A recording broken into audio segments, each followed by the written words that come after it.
Welcome, ladies and gentlemen. Well, that's a nice hat. My name's Dychronic. I call this dude's head a hat. My name's Dychronic. I was on this Destiny 2 video, and today we're taking a look at the Destiny 2 weekly reset for September 21st, 2021. I thought, look, it looked like a helmet. I don't know, dude. These exos are made out of metal. From what I understand, there's not really anything special going on this week. Obviously, we had Iron Banner last week, and not much is going on specifically. Obviously, there is going to be the next step of the storyline, so you just head over to the helm, and I'm sure that Savathun's going to want to speak with you and do something. It's somewhere here in the... Yeah, right here. This is probably the next part. Anyways, moving on with the Nightfall Ordeal. For this week, it's going to be the Devil's Lair. It's going to be the first mission in Destiny 1, or at least the first strike, where you defeat that big servitor. Now, this is going to be one of those shorter missions. However, it's very high density, so you're in the same spot for a long period of time, so you can definitely speed it up a lot, so you're not going to be held back by time, probably. So Legend seems like a fine difficulty to get 100k. And at this point, I'm completely lost. What even is the unique? So according to Braytech.org, the unique is going to be the Comedian Shotgun and the Shadow Price Auto Rifle. I think the Comedian was an okay pick. I think it has Trench Barrel on there as well, but the Shadow Price is blah. The rotating weekly Vanguard burn is going to be Arc Cinch. The rotating Crucible is going to be Clash, and this is just basically team deathmatch. Up next for Europa, first up, the simulation is going to be Safeguard. I assume this is going to be the one where you just defend the area. The Empire Hunt is Technocrat. This is technically the hardest one in my opinion, but not really that bad once you get the light level. The Deepstone Crypt Raid Challenge going to be Red Rover, taking place, I believe, in the first encounter, the one where everybody has to do the operator job at least once by shooting a panel down below. For the Vaults of Glass Raid Challenge, we have Ensemble's Refrain, taking place in the final boss encounter, and in this encounter, you can only shoot down one of the oracles per phase whenever you're in that special realm where you defeat the oracle. So each of the 3 people takes one of the oracles per phase. Up next, let's take a look at the new seasonal challenges, of which there are 7 different challenges. First up is going to be the one that's for the new storyline, and you need to get bow killed.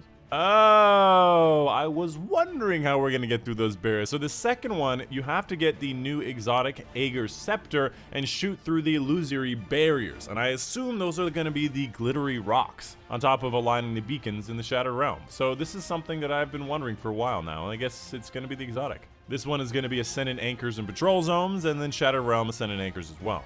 Defeating enemies with hand cannons and stasis damage, and bonus progress in astral alignment, capture zones in Crucible, acquire the ritual weapon, the rocket launcher, from any of the different vendors, and defeating Taken and Scorn bosses in strikes. Up next, let's take a look at Banshee's inventory, showing what weapons he has. First up, 7 Seraph Carbine. Not a fan of the 450 precision frames. This is not a terrible roll, actually pretty good, but I believe there is a damage perk in here as well, so not the best. Night Watch is very stat heavy in this roll. There is again some more utility and damage rolls. Ikelos SMG, nowhere near what you want it to be. You want more range, stability, damage, surrounded, a lot of great stuff. Nature of the Beast, actually a pretty good roll for PvP, considering that Vorpal is pretty good at shooting at supers with. Quick draw is nice, and would like to see more range though. Falling Guillotine, Whirlwind Energy Transfer, you want Whirlwind Relentless, and otherwise it's alright. And finally, Memory Interdict. Probably one of the better Memory Interdicts you can get, aside from the fact it does not have Spike on this particular roll, but I personally am not a big fan of this, because it does not have a major damage burn.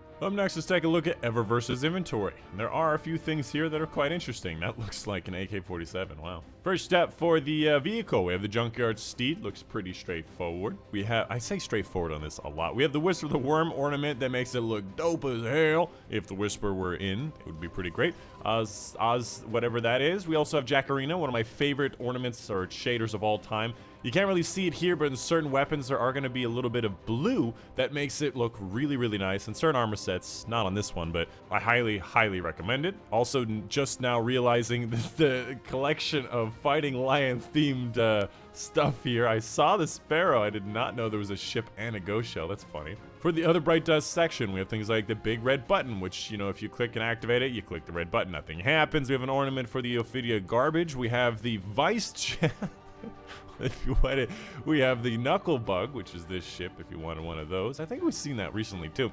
Eat It Up, which is just basically exactly what you'd imagine. We have an ornament for the Thorn, which looks really nice. And Thorn is still a great weapon for PvP.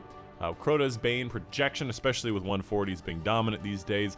Tiger Effect, if you want that. We have the Vex Invasion effects. We've got the Dominus Gaul, my personal favorite from almost base game. It looks fantastic.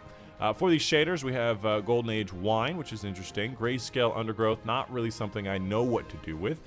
We have the 44 Steel, which can look pretty nice on certain weapons, as it looks very interesting, or very powerful, I would say. And then finally, Hake History Polish, which again, never really found a great use for this. So answer me this. If you capitalize polish, it becomes Polish. If the whole word is capitalized, it implies that it could be lowercase or uppercase. So is this Hake History Polish or Hake History Polish? And finally, I wanted to go over the Compass mods in case you missed it. It rotates every single week between Void, Solar, and Arc versions. And, well, I guess we've seen these before, right? We got the one where powered melee final blows spawn elemental wells matching your subclass type.